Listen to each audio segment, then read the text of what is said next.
Let's do this. The Cult of Hockey podcast by the faithful and for the faithful. I'm David Staples of the Edmonton Journal, and I'm here tonight with Bruce McCurdy. Welcome, Bruce.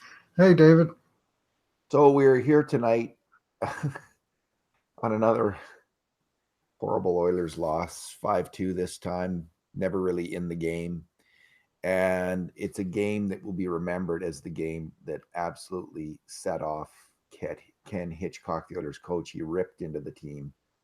I don't think there's any other way of characterizing it. He just ripped into them after the game for their lack of desire and execution. And we're going to get into that. But first, we'll end off with a long section on that. But we'll quickly go through the two good things, two bad things, and two numbers. Bruce, what was your good thing?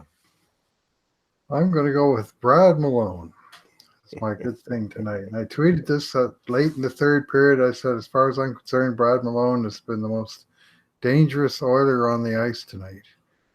And then I looked it up, and he had 5 shots on net, and no other Oiler had more than 2.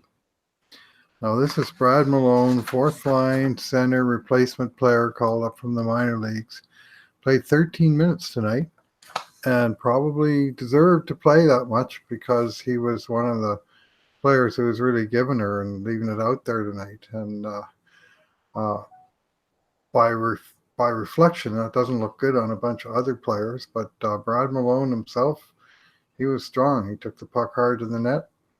I think he probably had a couple of defensive issues along the way, but his effort was first rate, and he showed a little bit of gumption in the process. So I'm going to single him out for a little bit of praise tonight. Alrighty. My good thing is Adam Larson's hit. I think it was in the first period on Thomas Hertl. He just totally bulldozed him over. He got his elbows up, actually, I think a little bit, but nice hit by Larson on Mr. Hertl. And that's it. That's all I got to say about it. What's your bad thing, Bruce?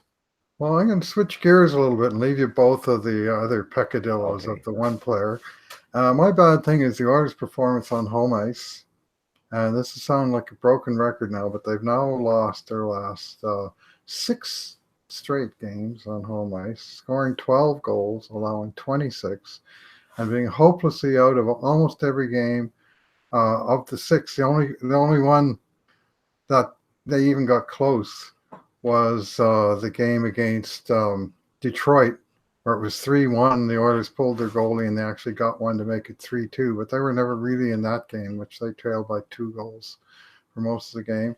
And they're just losing by 2 and 3 goals night after night. Regulation losses and very, very little in the way of excitement or entertainment for the heavily paying fans. I don't know what it is, David. I mean, since they came back from the break, before the break, they lost 3 bad home games. Since they came back from the break, they played an exciting game in Philly, got a point. Played an exciting game in Montreal, got a point. Came home, stunk. Got blown out by Chicago, 5 goals in the third period. Went back on the road, played an excellent game and won. Came back home, stunk again. What is going on? What happened to home ice advantage? The Oilers now lead the league in regulation losses on their home ice with 15. That was one stat that was put out there by Sportsnet late in the third period. And I haven't had time to parse the rest, but I do know that they're 2-11-0. In their last 13 home games, they've had 2 results and 11 nights where they sent the people home with no points. And really not very many of them that you would say they were good games, but they got beat by a better team or whatever. They just haven't been good. Yeah, Hitchcock seems to be suggesting in his comments that it's a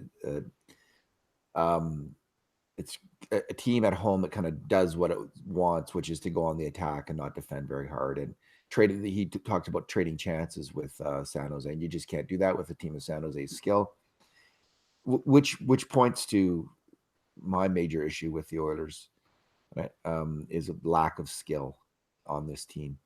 And we'll get into that a little bit later. But I think that's the real issue, is lack of speed and skill on this team, not desire.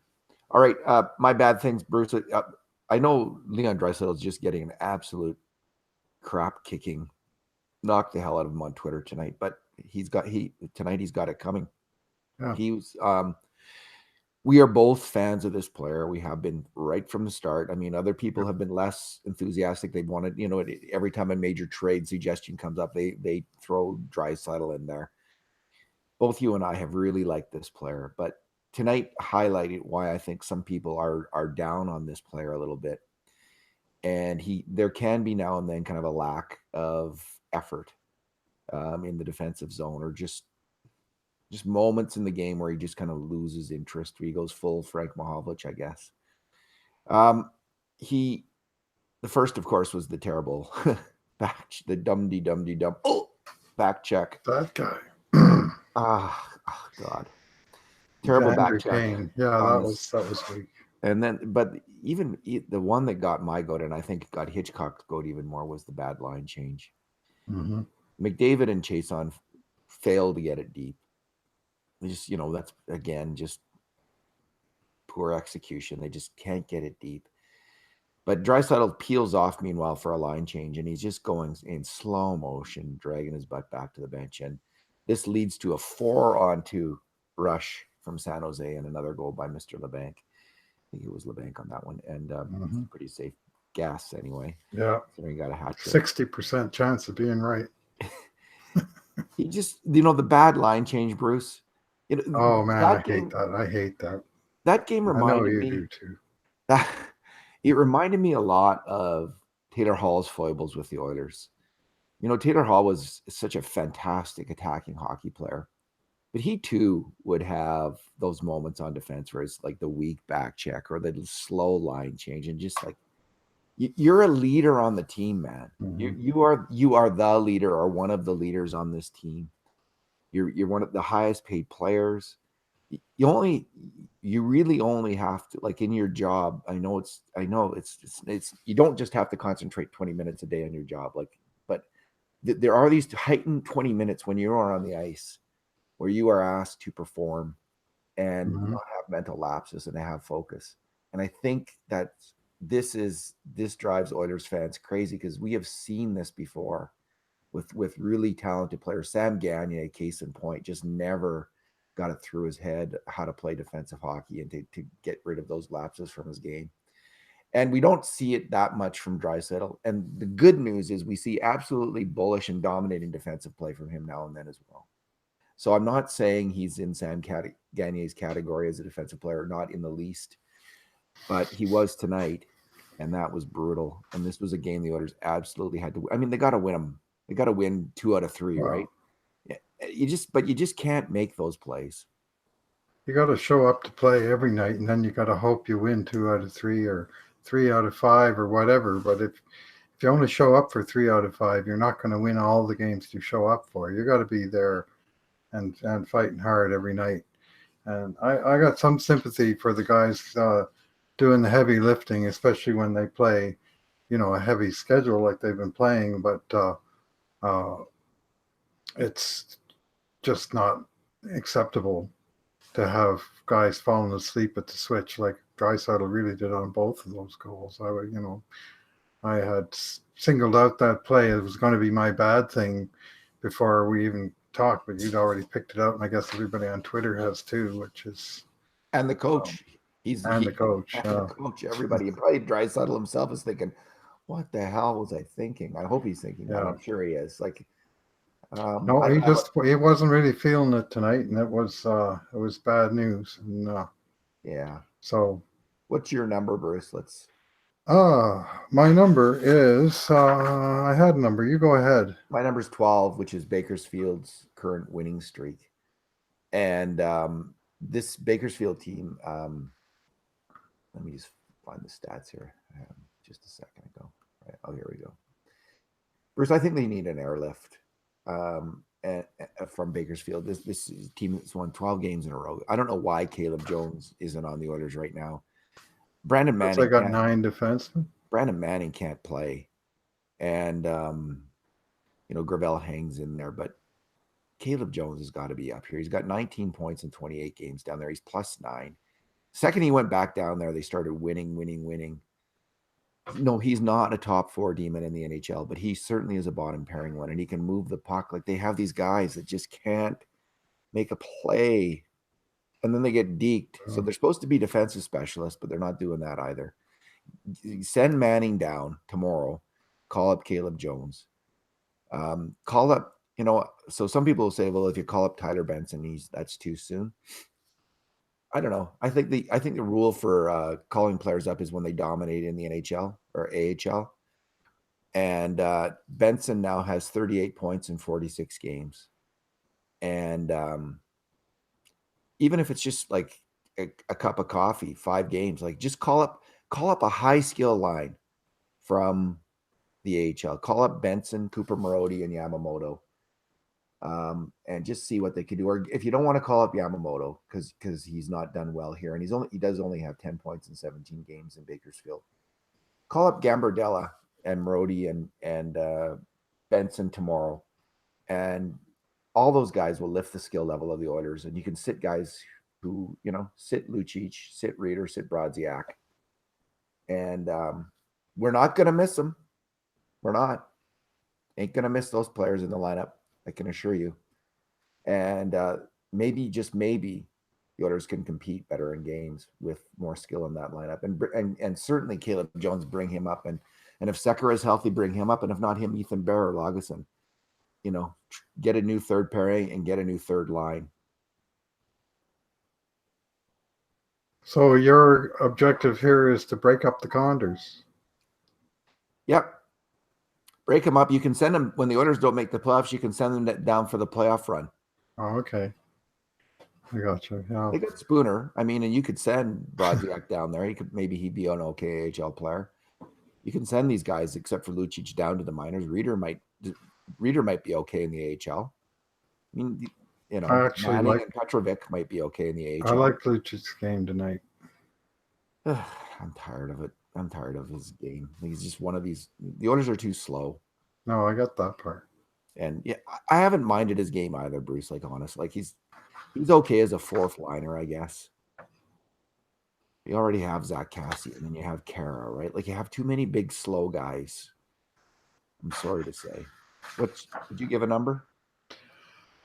Yeah, I think I'm going to go with 5 out of 9. That's, by your count, 9 grade A scoring chances for San Jose. Yeah. And 5 of them wound up in the net. Yeah. Not good. I'm not going to say that's all in the goaltending, but I will say you need some saves, but also that the grade A chances tended to be A+ chances, and they tended to finish them. But in particular, I noticed on, I believe, 3 different goals tonight.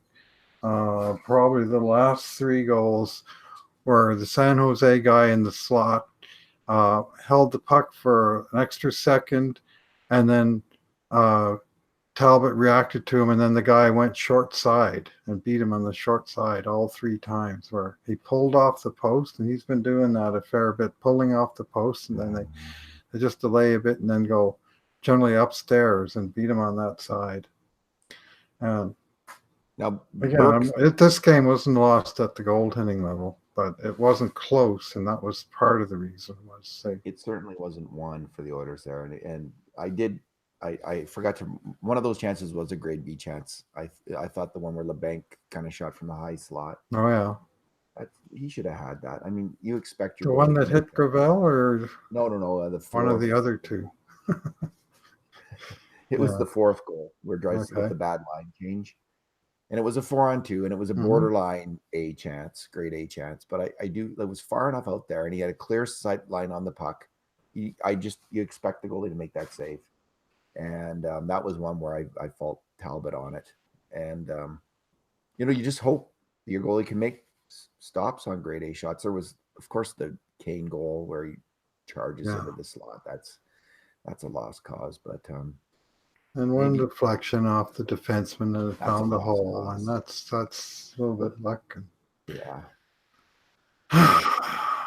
So, Bruce, let's go through Hitchcock's comments, okay? Okay, yeah, let's do that. Let's just move on to that. And now, the ones that got my attention were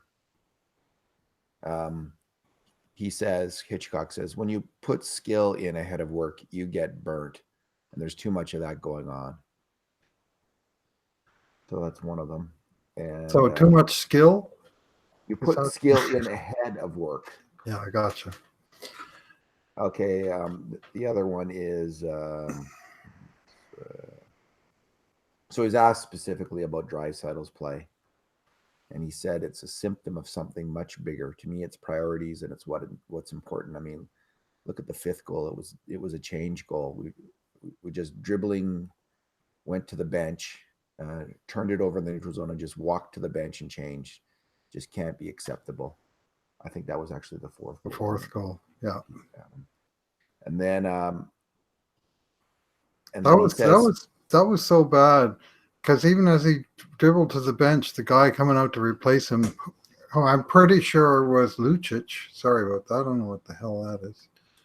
I think it was Lucic, and he was slow reacting to get onto the ice.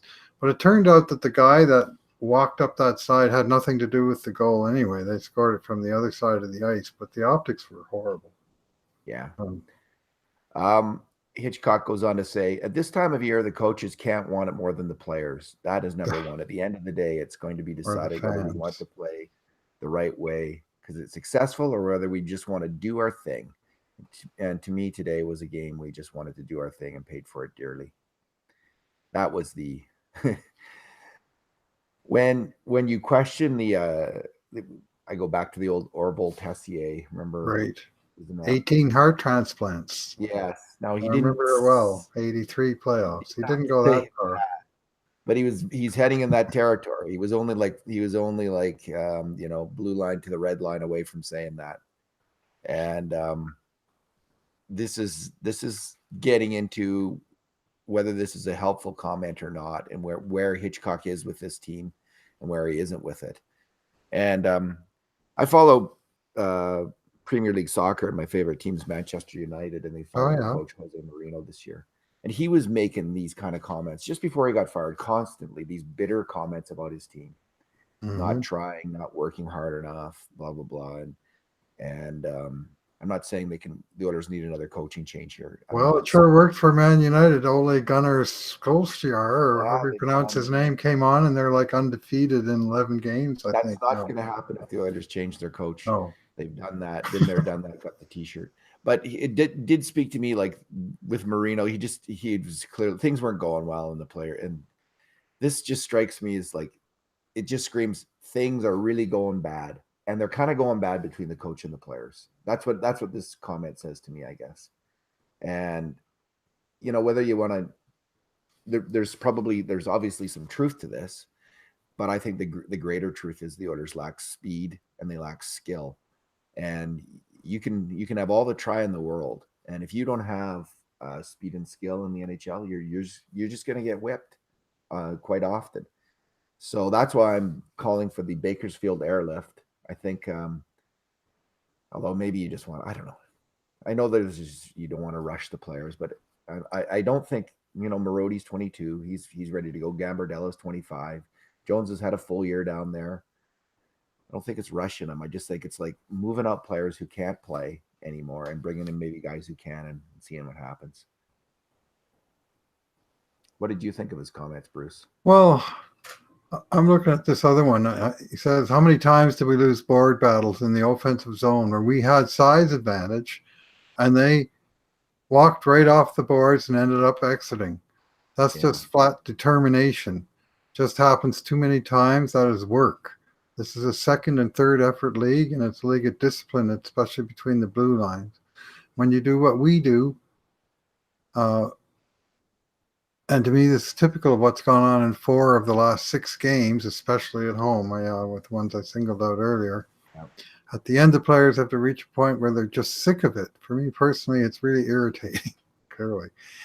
Really bothers me to see that, so it's on me to fix it. I have a feeling the next practice or 2 is not going to be a fun time for the Oilers. But they just did this. They had after they folded against Chicago, they went out and they had battle drills on Wednesday practice, and then they brought that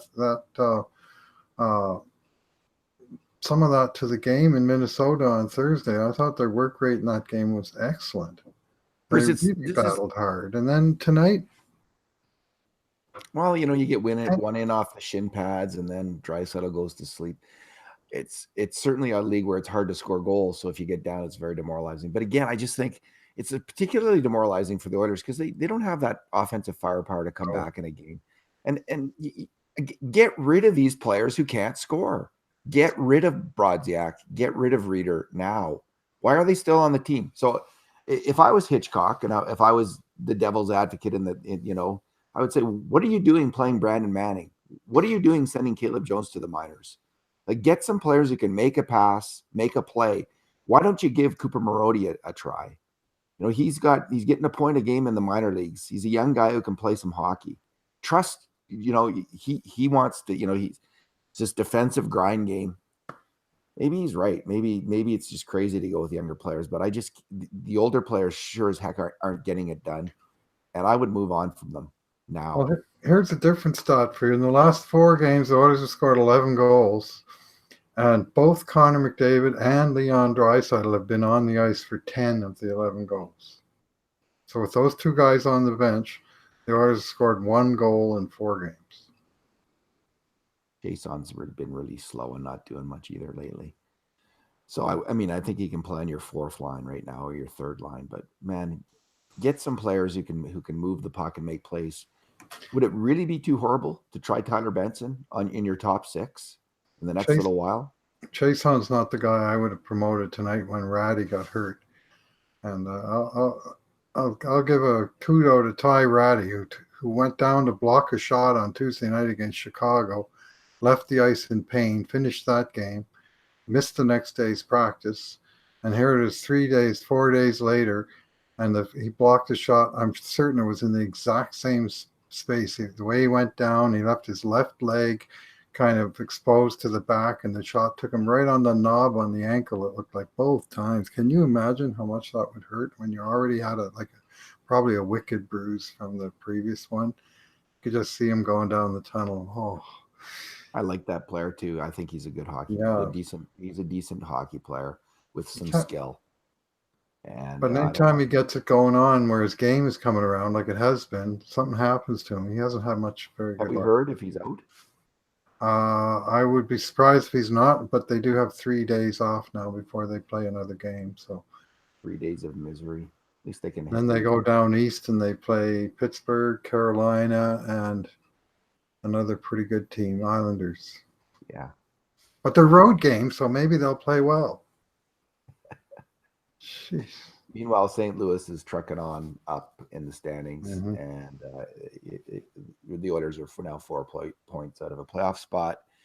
There are a couple. I think St. Louis has a couple games in hand, and I think it's the writings now.